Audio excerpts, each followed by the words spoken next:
ഇന്ന് തന്നെ ഡൗൺലോഡ് ചെയ്യൂ. കാണൂ നിങ്ങളുടെ ഫേവറേറ്റ് ഷോസ്.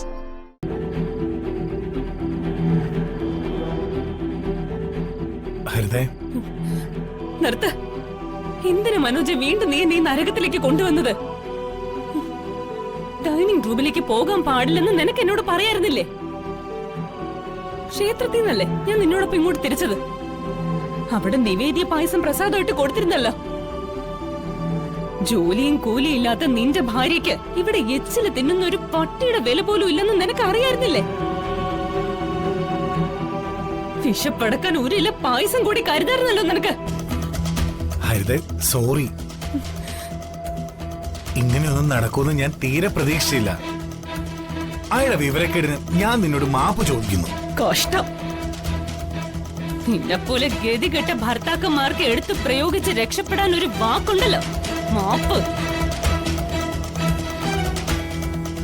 MLA കരുണാകരക്കുറുപ്പിന്റെ മകള് വിഷപ്പടക്കാൻ തെരുവ് തണ്ടണോന്ന്. എന്താ ഞാനത് പഞ്ചപുച്ച അടക്കി അനുസരിക്കണോ?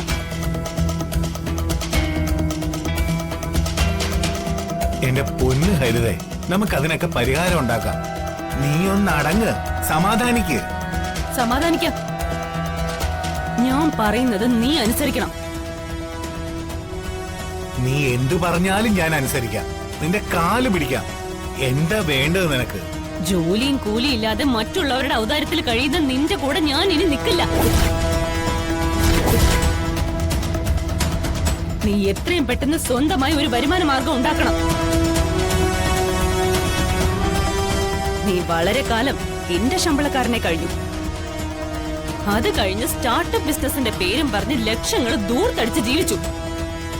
ഇപ്പൊ വീണ്ടും അച്ഛനമ്മമാരുടെ ചെലവിൽ കഴിയുന്നു. ഇനി അത് ശരിയാവില്ല. ഭർത്താവായ നിന്റെ ചെലവിൽ ജീവിക്കണം എനിക്ക്. എന്താ അതിന് പറ്റുമോ? എന്താ നിനക്കൊരു മൗനം? നടക്കത്തില്ലെങ്കിൽ പറഞ്ഞേക്ക്. ഞാൻ ഈ നിമിഷം ഈ വീട്ടിൽ നിന്ന് ഇറങ്ങിക്കോളാം. അറിയാലോ, എന്നെ മറ്റൊരാളെ കൊണ്ട് കെട്ടിക്കാനുള്ള തയ്യാറെടുപ്പിൽ അപ്പച്ചി. ഞാനൊന്ന് സമ്മതം മൂളേണ്ട ആവശ്യമുള്ളൂ. അത് പിന്നെ ഞാനൊരു ജോലി അന്വേഷിച്ചുകൊണ്ടിരിക്കുക. മനോജ് അന്വേഷിച്ചോണ്ടിരിക്കുന്ന കാര്യമൊന്നും എന്നോട് പറയണ്ട. കുറെ നാളായില്ലേ തുടങ്ങിയിട്ട്. മനോജ്, എത്രയും പെട്ടെന്ന് ഒരു ജോലിക്ക് ജോയിൻ ചെയ്യണം.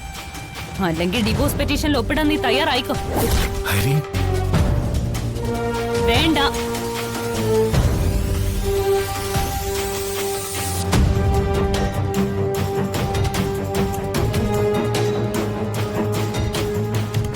ഒരു കാര്യത്തിൽ എനിക്കിപ്പോ സന്തോഷം തോന്നുന്നുണ്ട്.